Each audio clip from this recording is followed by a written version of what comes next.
Sometimes God will remove you from places that you beg to belong in. So that way he can lead you somewhere that finally brings you peace.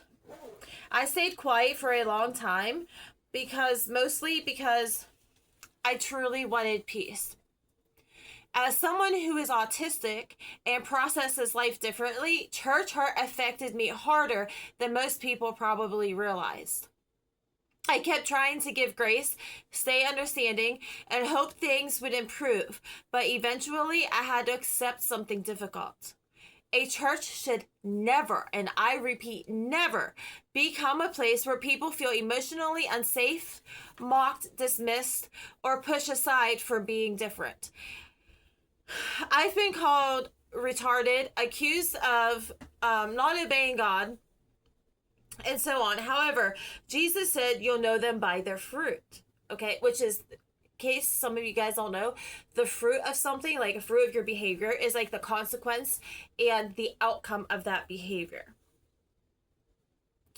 This shouldn't even happen, especially when somebody's trying to grow in their faith.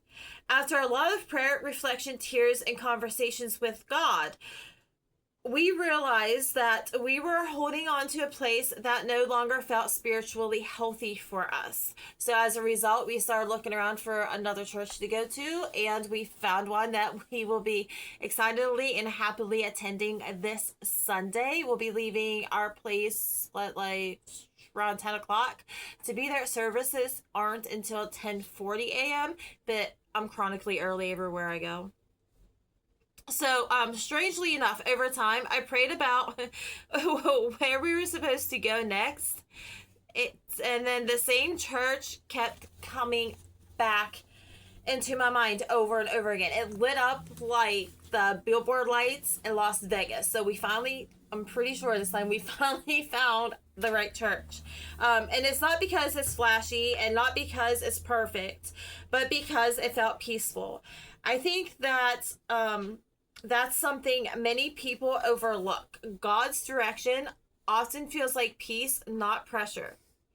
For the first time in a long time, I feel like I can breathe spiritually again.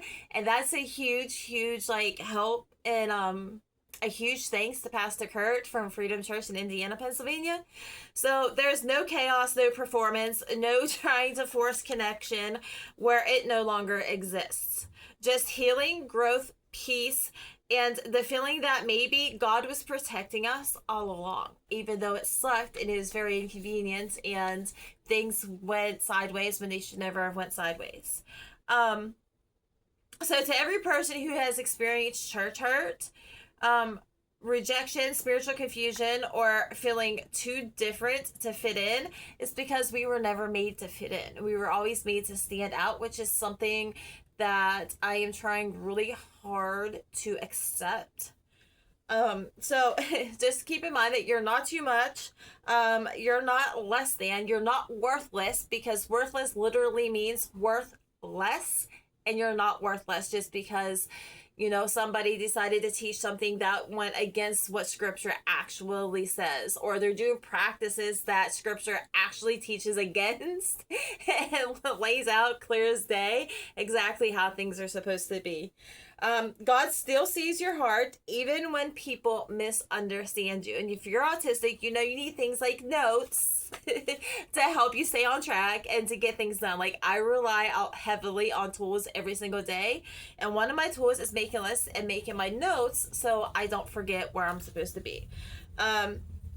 Sometimes God closes one door gently so he can guide you toward where you're actually meant to be. And even though it's gentle, it still has its pains. Like, the Bible talks all day long about growing pains, and this is part of our growing pains journey, and it really, really sucked. Like, my fiance spoke out about his experience with a particular church and stuff, and we got called, I'm not even kidding you, everything under the sun, because he simply shared his experience, and I went into his comments and shared my experience, and the next thing we know, we have like 15 to 30 people sharing the same exact experience. Okay, so if that many people's speaking out and sharing the same exact experience, you know that one person who shared that his or her experience was not crazy. I love you guys.